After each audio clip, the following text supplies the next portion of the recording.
Jean-Luc Mélenchon, vous avez publié très récemment un pamphlet que vous avez sobrement titré « Réponse au discours de Nicolas Sarkozy », que vous allez nous dédicacer à chacun après l'émission. Nicolas Sarkozy, chanoine de Latran. Vous expliquez que derrière les déclarations assez conciliantes, trop conciliantes du chef de l'État sur le rôle positif des religions, il y a une vraie volonté de provoquer, d'encourager un choc des civilisations. En fait, vous le bouchisez un peu. Ah, c'est lui qui se bouchise tout seul. J'ai fait réplique au chanoine de Latran. C'est un discours, une conférence que j'ai été prononcée au siège du Grand Orient de France, rue Cadet. D'abord, le parallélisme m'amusait, pardon la mégalomanie. Lui, il va au Vatican, moi au siège du Grand Orient, et je pense que le tableau est bien en place de la lutte qui nous sépare depuis 2 siècles, les uns et les autres. Voilà. Alors, le président Sarkozy... Vous allez au Grand Orient en tant qu'invité ou comme membre? Mais ça vous regarde pas. On ne considère pas que ça doit être public.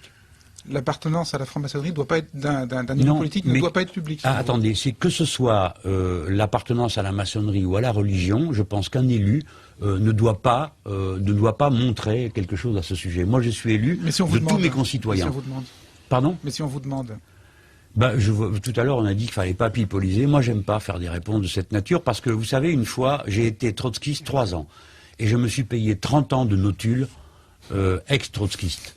Donc, si un jour je dis je suis franc-maçon, on va marquer franc-maçon ex-trotskiste. Et si je dis non, je ne le suis pas, on va pas marquer n'est pas franc-maçon, mais on me retrouvera au carrefour suivant. Oui, c'est arrivé à Michel Field, sans dommage pour sa carrière, hein, notule ex-trotskiste. De quoi? D'avoir dans sa notule ex-trotskiste. Oui, mais c'est terrifiant parce que lui est journaliste, moi je suis homme politique, je ne suis pas trotskiste. Je suis idéologiquement un républicain socialiste, donc ça m'ennuie de toujours être envoyé à... Mais je ne veux pas me renier, je ne renie pas ma jeunesse. Cela dit, quand on écoute votre discours, vos mots, la façon dont Jean-Luc Mélenchon s'exprime, ses références, il y a un tropisme maçonnique presque, non? Oui, clairement, je suis très lié au courant des Lumières, ça c'est clair. Pour moi, c'est tout le reste est une intendance.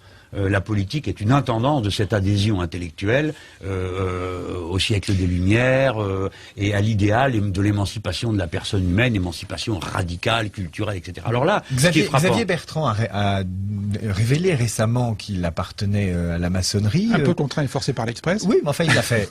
Et donc, est-ce que vous partagez la façon dont il l'a fait, ou en tout cas vous inciteriez les élus à le faire? Comment vous réagissez? C'est pas mes affaires, je m'y intéresse pas, ça m'intéresse pas. Ce qui m'intéresse, c'est la question que vous m'avez posée d'abord. D'accord, mais c'est quand même un peu paradoxal, parce que la maçonnerie... Non, mais on parle de quoi? Du discours de Sarkozy ou de la maçonnerie? C'est pas le même sujet. On y viendra. Mais c'est important, puisque la maçonnerie renvoie à un socle de conviction, et finalement... Oui, on a dit que c'était la religion de la République. Et que par ce socle de conviction que vous êtes allé défendre au Grand Orient, vous avez pris la symétrique de ce qu'avait fait Sarkozy au Vatican. Donc c'est pas complètement de la vie privée, c'est un engagement intellectuel. Non. Attendez, non, mais contentez-vous de ma parole, de ce que j'écris.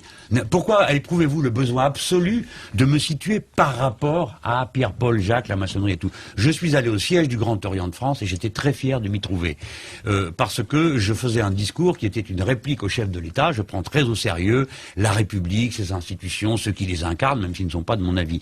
Donc voilà, bon, après j'ai écrit 80 pages, c'est bon, on va parler de mes 80 pages, pas discuter jusqu'à la nuit de savoir si je rentre dans ce temple avec un tablier ou sans, ça ne présente aucune espèce d'intérêt. Donc je dis, la maçonnerie est fondamentale dans la défense de la République, j'appartiens philosophiquement au courant des Lumières, et c'est ma référence ultime. Qu'est-ce que je peux vous dire de plus? Le reste, ça me regarde pas. On ne vous demandera rien de plus, Jean-Luc Mélenchon. Alors, vous parlez d'un monde post-idéologique. Non, je me défile pas, j'essaie d'expliquer.